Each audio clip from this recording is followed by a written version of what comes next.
We've already seen how some waiver wire pickups from just a week ago can come up big for your fantasy team. So who are the guys that can help you this week and potentially the rest of the season? There's a pretty obvious name I'm going to start with, but first, the injury report. Good news, it was a light injury week, especially compared to last week where it was like the RB Armageddon. But let's start with the big news. That's Derek Carr, starting quarterback for the New Orleans Saints. AC joint sprain in his shoulder.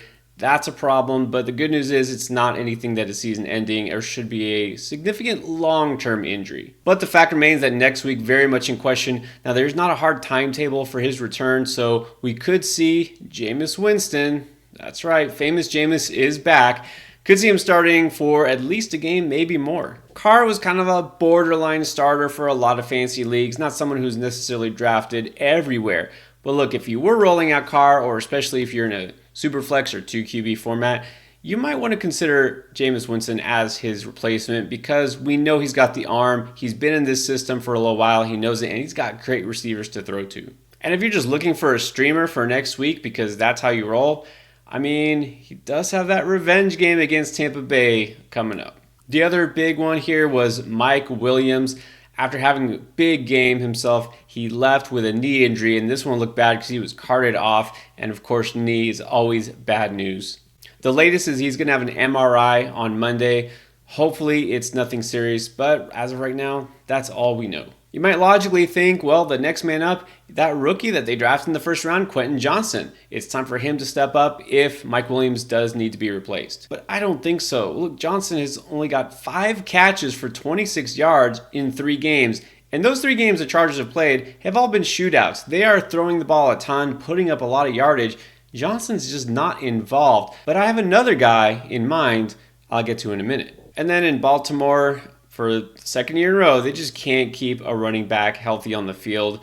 After already losing J.K. Dobbins for the season, and then Justice Hill went down with an injury. So it was all Gus Edwards, and then Gus Edwards left the game with a concussion. He was looking good, had 51 yards on the ground, averaging a healthy 4.6 yards per carry, as he does, but he couldn't finish and wasn't able to put up a really good game for fantasy owners. Now that he's in the concussion protocol, it's hard to say whether he will be playing in week 4, and it's not a great spot for his backup, which is Melvin Gordon. That's right, the Melvin Gordon, who came in, did a little bit, but at Cleveland next week, I mean, if you're desperate, which a lot of teams are running back, you could roll Melvin Gordon out, but I really hope you don't have to. All right, time for the top waiver wire pickups heading into week 4. And we're going to start with a Dolphin, which should be no surprise if you know anything about what just happened in week 3. We knew this Dolphins offense was really good, and that includes the rushing offense with Raheem Mostert looking good. Salvon Ahmed was out, so we figured Devon Achane would get some run. But absolutely nobody saw this explosion coming, including me. And as you know, I'm a Dolphin fan, have been all my life. I did not see this soon. Achane, like every other Dolphin this week, basically went absolutely nuts. He ran for 203 yards and 2 touchdowns. Oh, that's not enough. No, then he also caught 4 balls for 30 yards and 2 more touchdowns. That means both Dolphins running backs, both Mostert and Achane, went for 4 touchdowns each. Dolphins wound up scoring a total of 70 points on what I will admit I thought was a good Denver Broncos defense. Obviously, I was wrong about that because they have been embarrassed now the last couple of weeks. Obviously, today, giving up 70 points to the Dolphins, but then even making Sam Howell and the Commanders look really good the week before. That aside, look, we knew Achane had lightning fast speed. He's a track star.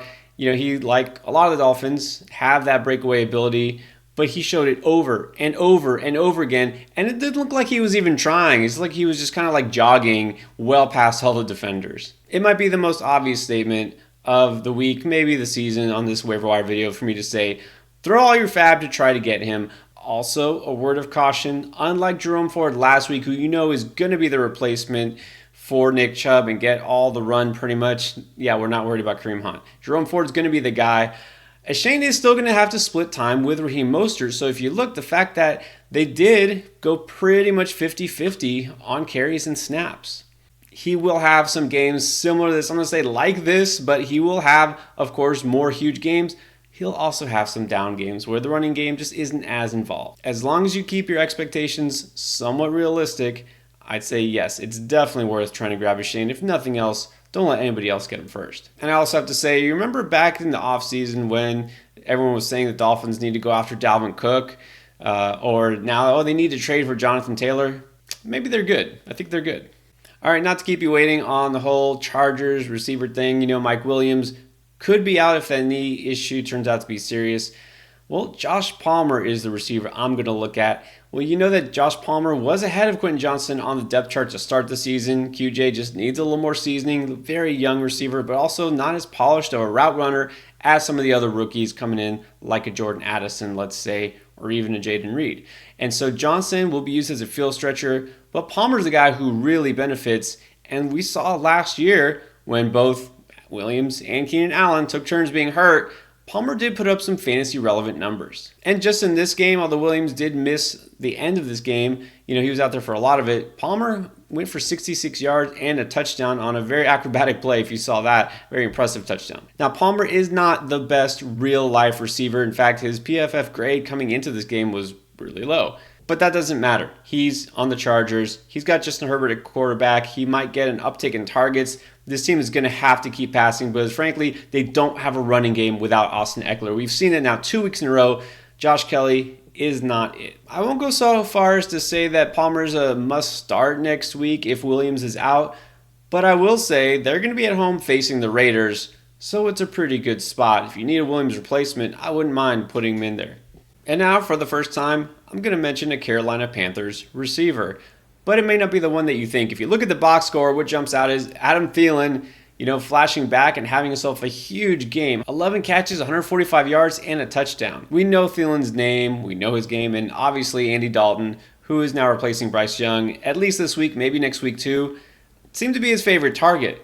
But that's not who I'm going after. I'm going to look harder at DJ Chark. Now, DJ Chark also caught a touchdown, but here's the difference. Chark did his damage early in the game in the first quarter. Thielen got most of his work, including that touchdown, in garbage time in the fourth quarter when they were already down and they had to pass to try to catch up. And though Chark only caught 4 balls, it went for 86 yards, but he had 11 targets. And so obviously that's not as good. You don't want him to have a bunch of targets if you're not catching them, but I like the fact he's getting those targets because Chark is getting the deep targets, that big A dot. Thielen, sure, he caught more because he's getting those shorter passes. We know what Chark can do. He's a field stretcher. He can hit those home runs like he did this week. In fact, it might shock you to know that DJ Chark led all receivers in air yards in week 3 with 188. That is what I'm talking about. That's the kind of quality of target that you want from a receiver. Also worth noting that Jonathan Mingo, impressive rookie, did leave with a concussion, so he might not be able to play in week 4. That opens up more targets for both of these guys, but again, mainly in my mind, for Chark. Now, I already mentioned Tank Dell a week ago. Obviously, he went off for you if you played him this week. So let's go ahead and do it again because he's still available in 2/3 of fantasy leagues. Talking about air yards, he was up there in the top 10 this week with 136 air yards. And I'll say, I wasn't all in on starting Tank because we know Nico Collins has been the number 1 guy there. Robert Woods has been getting a lot of targets. But this week it was all Tank. And not only that he was getting more, but also those deep targets. He started out the game very early with that bomb. It was like a 53-yard catch. Almost went in the end zone. That was my only reservation with Tank. A slot guy, a smaller, shifty guy. I really thought he would get those short targets. I didn't think that he would be a deep threat. Well, now they're using him that way. Now he's leading the way in terms of target share. Look, I still like Nico. I think Nico is the number 1 guy there. But we know the Stroud and Dell connection is legit. And so Tank Dell, bordering on a must-add in PPR formats. And then if you're looking for a tight end, there's a couple of guys who in any given week might be viable. This coming week, I think Luke Musgrave, the rookie in Green Bay, is going to be my favorite choice.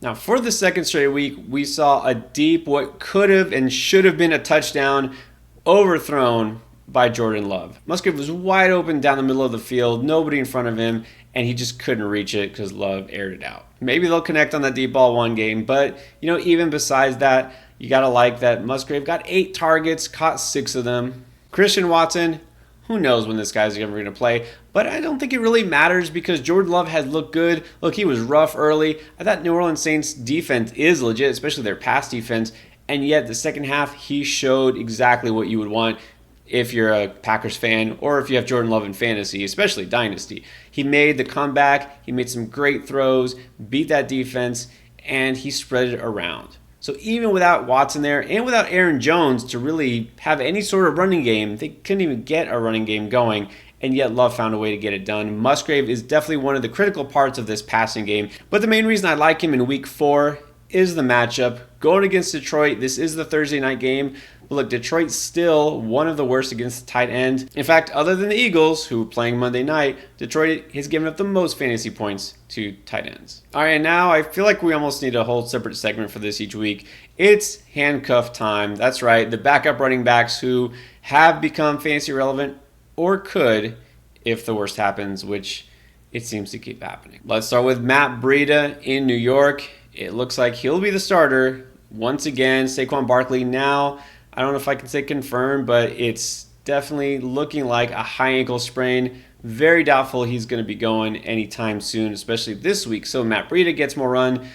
Look, Matt Breida did nothing other than happen to score a very short touchdown in week 3. But game script was obviously against them from the jump. They were just overwhelmed by the 49ers. I'm not saying they're going to go out and look much better against Seattle this next week, but I think they'll put up a little bit more of a fight. Breida is going to have his feet underneath him. He'll get more touches. He could always score a touchdown. And I especially think against Seahawks, you might not realize that even though they've been pretty tough against running backs, they've allowed 5 touchdowns to running backs in 3 games. Breida is not the highest upside play you can have out there, but again, if you are desperate at this point because you're just decimated by injuries at running back, Breida seems like a solid fill-in. And speaking of the 49ers, it looks like now we can actually recommend Elijah Mitchell. Did nothing in week 2, he just vanished, but week 3 did make an appearance and actually got 11 carries, 42 yards. Now, it doesn't look like he's going to have standalone value like we thought he might, which he kind of did toward the end of last season.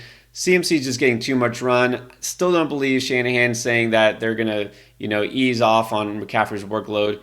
It doesn't seem like that's going to happen unless they happen to be up big, which they were against the Giants. But you have to recognize this is probably one of the most high upside handcuffs out there. If McCaffrey goes down, Mitchell will be the guy. He's going to be so valuable. It's better to stash him now if you can afford to. And let's finish with this. We know that Cam Akers was traded to the Vikings. We know that Cam Akers looked horrible and finally, wore out his welcome in LA. Sean McVay was done with him. Now, while he is still rostered in a lot of leagues, he was dropped, and especially not having played this past week, some people just cut ties with him, didn't want to occupy a roster space with a guy who didn't play and may not get much run in Minnesota. Well, if you watch the Viking game or any part of it, then you know that there's a good chance Akers gets on the field because Alexander Mattison, look, you feel for the guy with everything that's been happening so far, and nothing like that off the field stuff should happen to anybody, much less a pro athlete who doesn't need it. If we're just talking about football, Mattison is going to need to get some time on the bench because he fumbled again, and this time near the goal line, and he dropped some easy balls. It's just a recurring theme, and this is what is killing the Vikings. There's a reason they went out and signed Akers. The running game is just non-existent, hasn't been effective. Look, Madison actually put up decent stats if you look at it yardage-wise, but the turnovers and the drops cannot keep happening. Akers is talented. Now he has a shot to prove himself with another team, a fresh start for him. Maybe it pans out. While I won't say go rush out to add him, nothing is sure. I will say if you do have him, hold on and see what happens when he does get on the field for Minnesota. And if guys like Breida or Mitchell or any of these other options don't excite you and you're just looking for a high upside stash, why not go with the talented running back who now looks like he has opportunity? Those are this week's waiver wire picks. Don't forget, we get you covered for everything you need to win this week. Check out our playlist for week 4 right here.